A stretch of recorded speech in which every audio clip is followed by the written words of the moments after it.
সুপ্রিয় দর্শক, আসসালামু আলাইকুম। আপনাদের সবাইকে স্বাগত জানাচ্ছি এখনকার আলোচনা। আপনাদের সঙ্গে আছি আমি সিরাজুল ইসলাম।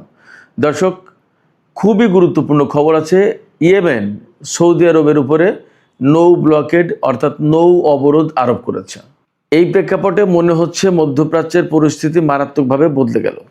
এই অবস্থায় সৌদি আরবের সাথে যদি ইয়েমেনের যুদ্ধ শুরু হয় তাহলে পাকিস্তান কি করবে সেটা এখন দেখার বিষয়। এদিকে ইরানের প্রেসিডেন্ট মাসুদ পেজেশকিয়ান তিনি পরিষ্কার ঘোষণা দিয়েছেন যে আমেরিকার সাথে মূলত ইরান এখন ফুল স্কেল অর্থাৎ পূর্ণাঙ্গ যুদ্ধের ভেতরে রয়েছে এবং এই যুদ্ধের প্রেক্ষাপটে দেশের জনগণকে যে কোনো পরিস্থিতির জন্য প্রস্তুত থাকার কথা বলেছে। এদিকে ওয়াশিংটন পোস্ট, আমেরিকার খুব প্রভাবশালী পত্রিকা, সেই পত্রিকা বলছে যে আমেরিকা এবং ইরান একেবারে পূর্ণাঙ্গ যুদ্ধের দ্বার প্রান্তে। এদিকে আজকে ইরানের আইআরজিসির নৌ ইউনিট অর্থাৎ নৌবাহিনী বাহরাইন এবং কুয়েতে 3 দফা হামলা চালিয়েছে। এই হামলাগুলো মার্কিন নৌবাহিনীকে লক্ষ্য করে। 2 দিন আগে যে বলেছিল সেই ঘোষণা সম্ভবত বাস্তবায়ন শুরু হয়েছে। এপাশে দক্ষিণ কোরিয়া মধ্যপ্রাচ্য থেকে তাদের সমস্ত নাগরিকদের সরে যেতে বলেছে, চলে যেতে বলেছে। এদিকে ভারতের পক্ষ থেকে বলা হয়েছে তাদের কোনো নাগরিক যেন এই মুহূর্তে ইরান সফর না করে, অর্থাৎ ইরানে যাওয়া নিষেধ। তার মানে দাঁড়াচ্ছে পরিস্থিতি খুবই খারাপ। এই অবস্থায় তেলের দাম বেড়ে $90 উপরে চলে গেছে প্রতি ব্যারেল। আমেরিকায় তারা গ্যাসোলিন বলে, গ্যাসোলিনের দাম প্রতি গ্যালন $4 পৌঁছেছে, যেটা 1 বছর আগে এর চেয়ে অনেক কম ছিল। তার মানে আমেরিকার ভোক্তাদের ভেতরেও কিন্তু একটা মারাত্মক অসন্তোষ তৈরি হচ্ছে। এই প্রেক্ষাপটে মার্কিন পররাষ্ট্রমন্ত্রী মার্কো রুবিও বলেছেন তাদের সামনে কূটনীতির দরজা খোলা। এদিকে ইরানের পক্ষ থেকে পররাষ্ট্র মন্ত্রণালয়ের মুখপাত্র ইসমাইল বাকাই তিনি বলেছেন যে তারা সুনির্দিষ্ট মিডিয়েটর অর্থাৎ মধ্যস্থতাকারীদের পক্ষ থেকে যুদ্ধবিরতি বা যুদ্ধ কমানোর প্রস্তাব পেয়েছেন, কিন্তু ইরান এই বিষয় নিয়ে ভাবছে না। ইরানের পক্ষ থেকে বরং ঘোষণা দেওয়া হয়েছে আইআরজিসির পক্ষ থেকে যে তারা মার্কিন বাহিনীকে চরম শিক্ষা দেবে, যে শিক্ষার কারণে বিশ্বের আর কেউ যাতে ইরানের দিকে আগ্রাসন চালানোর চিন্তাও না করে। সুপ্রিয় দর্শক, আপনারা বুঝতেই পারছেন আমি যে খবরগুলোর মূল পয়েন্ট তুলে ধরলাম সেগুলো প্রত্যেকটা কত গুরুত্বপূর্ণ এবং এই মুহূর্তে মধ্যপ্রাচ্য কার্যত অগ্নিকুণ্ডের উপরে দাঁড়িয়ে আছে এরকম একটা পরিস্থিতি। এই অবস্থা আসলে কি হতে যাচ্ছে এবং আদৌ কি কূটনৈতিক কোনো প্রক্রিয়া এখানে কাজে লাগবে কিনা, এ সমস্ত নিয়ে আমি বিস্তারিত আলোচনা করার চেষ্টা করব। আশা করি আপনারা শেষ পর্যন্ত সঙ্গে থাকবেন। আর ভিডিও ভালো লাগলে লাইক, কমেন্ট, শেয়ার করবেন এবং চ্যানেলটি সাবস্ক্রাইব করে সাথেই থাকবেন। দর্শক, চলুন বিস্তারিত আলোচনায় চলে যাই। প্রথমেই যে খবর আমি আপনাদেরকে জানিয়েছি সেটার একটু ইলাবোরেট করি। সৌদি আরবের উপরে ইয়েমেন একেবারে পরিষ্কারভাবে নৌ অবরোধ আরোপ করেছে, অর্থাৎ সৌদি আরব এখন আর ইয়েমেনের উপকূলীয় ভাগ বা ইয়েমেনের নিয়ন্ত্রণে যে সমস্ত জলসীমা আছে সেগুলো আর পার হতে পারবে না। সেটা কি? বাব আল মানদেব প্রণালী। এখানে আমাদের অনেকের প্রশ্ন আসতে পারে যে সৌদি আরব বাব আল মানদেব প্রণালী ব্যবহার করে কিনা। সৌদি আরব হরমুজ প্রণালী ব্যবহার করে যে সমস্ত তেল ইউরোপ আমেরিকার দিকে পাঠায় বা উত্তর আফ্রিকার দিকে পাঠায়, সেই সমস্ত তেল এডেন উপসাগর হয়ে বাব আল মানদেব প্রণালী হয়ে লোহিত সাগর দিয়ে, সুয়েজ খাল দিয়ে, ভূমধ্যসাগর দিয়ে যায়। আর এই হরমুজ প্রণালীর ক্রাইসিসের কারণে তেলের একটা বিরাট অংশ প্রায় প্রতিদিন লোহিত সাগরের যে ইয়ানবু বন্দর, এই বন্দর দিয়ে প্রায় 50 থেকে 60 লাখ ব্যারেল তেল পরিশোধিত অপরিশোধিত মিলে রপ্তানি করে। এই তেলের একটা অংশ ইউরোপের দিকে, উত্তর আফ্রিকার দিকে যায়, আর একটা অংশ এশিয়ার দিকে আসে। ভারত, চীন বা জাপান, কোরিয়া, হয়তো আরও কেউ কেউ নেয়। তো সেক্ষেত্রে এই হরমুজ প্রণালী ব্যবহার করে তেল পাঠালেও অথবা ইয়ানবু বন্দর ব্যবহার করে তেল পাঠালেও বাব আল মানদেব প্রণালী ব্যবহারের কিন্তু প্রশ্ন আসে। অর্থাৎ বাব আল মানদেব প্রণালী দিয়ে প্রতিদিন সৌদি আরব যে পরিমাণে তেল এখন পরিবহন করে বা রপ্তানি করে তার মূল্য প্রায় প্রতিদিন 52,000 কোটি টাকা। ফলে সৌদি আরবের উপর যখন ইয়েমেনের হুতিরা নৌ ব্লকেড আরোপ করছে, নৌ অবরোধ আরোপ করছে, তখন কিন্তু সৌদি আরব মারাত্মক রকমের সংকটে পড়ে যাবে। ওপাশে হরমুজ প্রণালী দিয়ে সংকট, এপাশে বাব আল মানদেব প্রণালী দিয়ে সংকট। অতএব সৌদি আরব কিন্তু বড় রকমের সংকটে পড়ে গেল। এখন প্রশ্ন আসতে পারে, ইয়েমেনের হুতিরা কেন সৌদি আরবের উপরেই এই নৌ অবরোধ আরোপ করলো? আপনারা সবাই জানেন, কিছুদিন আগে ইরানের সর্বোচ্চ নেতা, শহীদ সর্বোচ্চ নেতা আলী খামেনি জানাজা এবং দাফন অনুষ্ঠানে ইয়েমেনের কিছু লোক গিয়েছিল। তাদেরকে ইরানের বিমান ইয়েমেন থেকে ইরানে নিয়ে গিয়েছিল এবং ইরান থেকে ইয়েমেনে ফেরত দিয়েছিল। আপনারা সবাই হয়তো জানেন, আমি বলেছি, তারপরে আজকে জাস্ট উল্লেখ করছি প্রেক্ষাপটটা কি। যেদিন ইয়েমেনের লোকজনকে ইরান থেকে ইয়েমেনে নিয়ে গেছে, সেদিন কিন্তু সানা আন্তর্জাতিক বিমানবন্দরে সৌদি আরব বোমা বর্ষণ করেছে। ফলে ইরানের বিমান সেখানে নামতে পারেনি, নেমেছিল আল হুদাইদা বিমানবন্দরে। ইয়েমেনের উপরে আজ 12 বছর ধরে নৌপথে, আকাশপথে এবং স্থলপথে সব পথে অবরোধ আরোপ করে রেখেছে সৌদি আরব ইয়েমেনের উপরে। 2021 সালে যুদ্ধবিরতি হলেও, এখন সৌদি আরবের সাথে ইয়েমেনের যুদ্ধ না থাকলেও এই অবরোধ কিন্তু তারা তোলেনি। ইরান এই বিমান পাঠিয়ে এক ধরনের অবরোধ ভাঙার চেষ্টা করেছে অথবা ওই প্রয়োজনটা মিটিয়েছে, কিন্তু ইরানের বিমান নামতে দেবে না সানা বিমানবন্দরে বলে সেই বিমানবন্দরে সৌদি আরব হামলা চালিয়েছিল।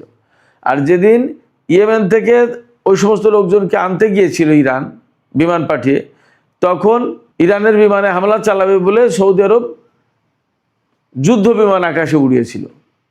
সেদিন ইয়েমেনের হুতি সমর্থিত সামরিক বাহিনী ক্ষেপণাস্ত্র মেরে সৌদি আরবের বিমানকে তাড়িয়ে দিয়েছিল। তার মানে সৌদি আরব ইয়েমেনের উপরে শত্রুতা বন্ধ করেনি।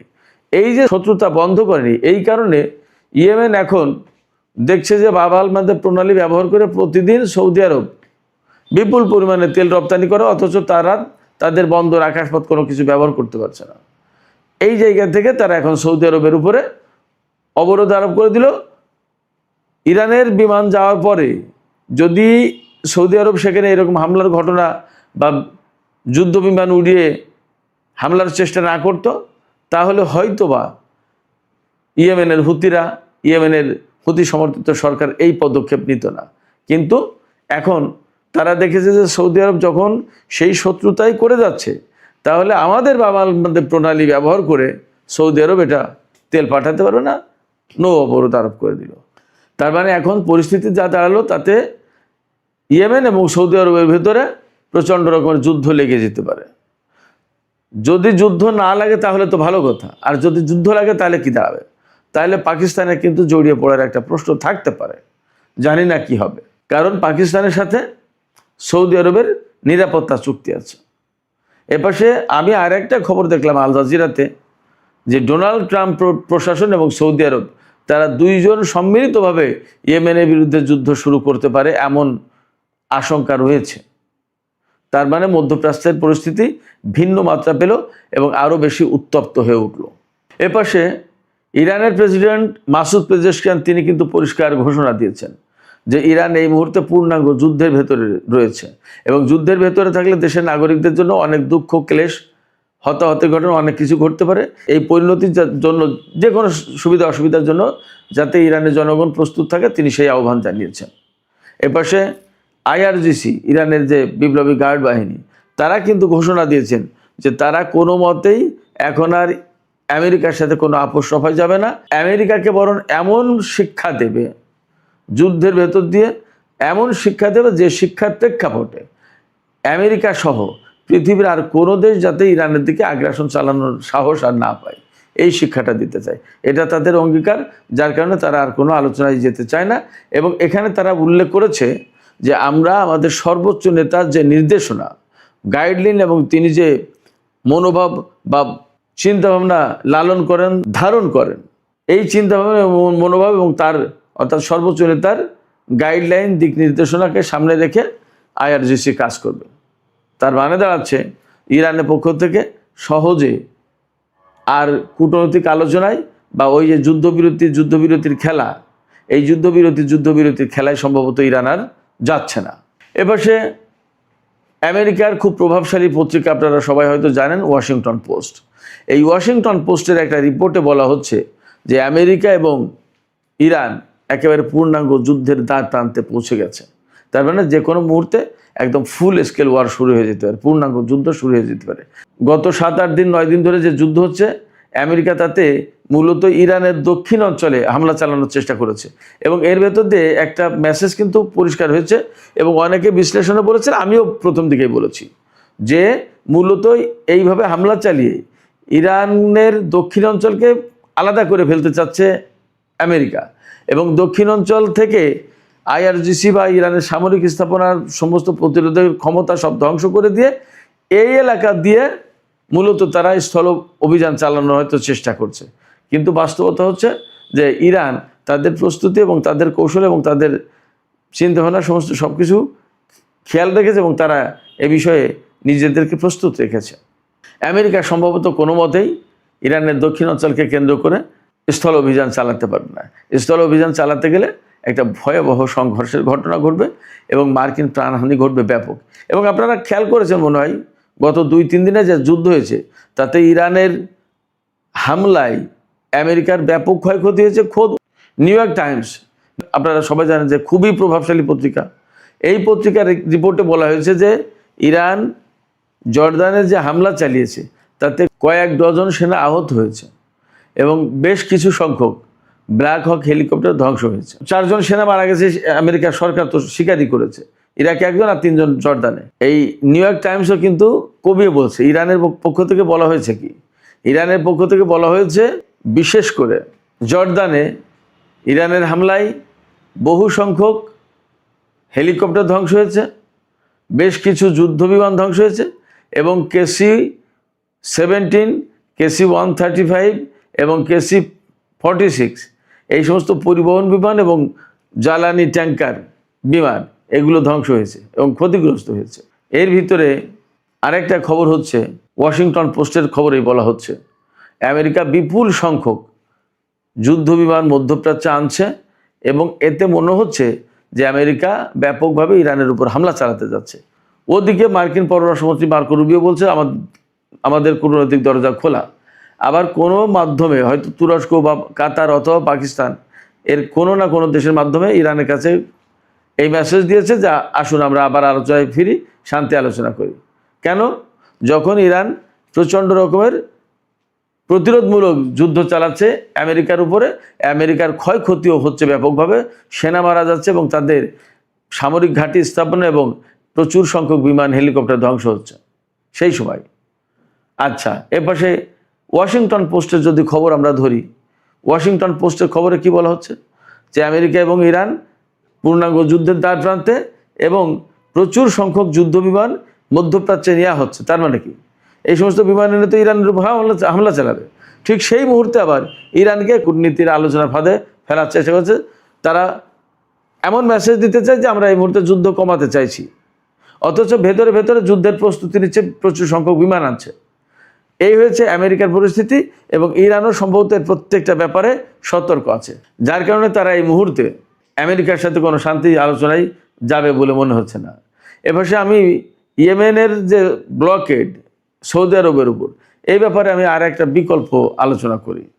সেটা হচ্ছে এই যে এই মুহূর্তে আমেরিকা ইরানের বিরুদ্ধে চরমতম লড়াই যাচ্ছে বলে মনে হচ্ছে, আমার কাছেও মনে হচ্ছে। যদি তাই হয় তাহলে কি দাঁড়াচ্ছে? তাহলে ওই বাব-আল মানদেব প্রণালী, লোহিত সাগর আমেরিকার ব্যবহার করার প্রশ্ন আছে। কিন্তু লোহিত সাগর এবং বাব-আল মানদেব প্রণালী পার হয়ে ভারত মহাসাগর, আরব সাগর, ওমান উপসাগর এই দিকে আমেরিকার যুদ্ধ জাহাজ কিন্তু আনার প্রশ্ন আছে। তাদের রসদ, তাদের সেনা, গোলা বারুদ, ক্ষেপণাস্ত্র অনেক কিছু আনার প্রশ্ন আছে। সেক্ষেত্রে যদি বাব-আল মানদেব প্রণালী হুতিরা বন্ধ করে দেয় এখন, তাহলে আমেরিকা কিন্তু ওই কাজটা করতে পারবে না। সেক্ষেত্রে সৌদি আরবের উপর নৌ ব্লকের সৃষ্টি করে এক ঢিলে কিন্তু 2 পাখি মারার ব্যবস্থা করলো ইয়েমেনের হুতিরা।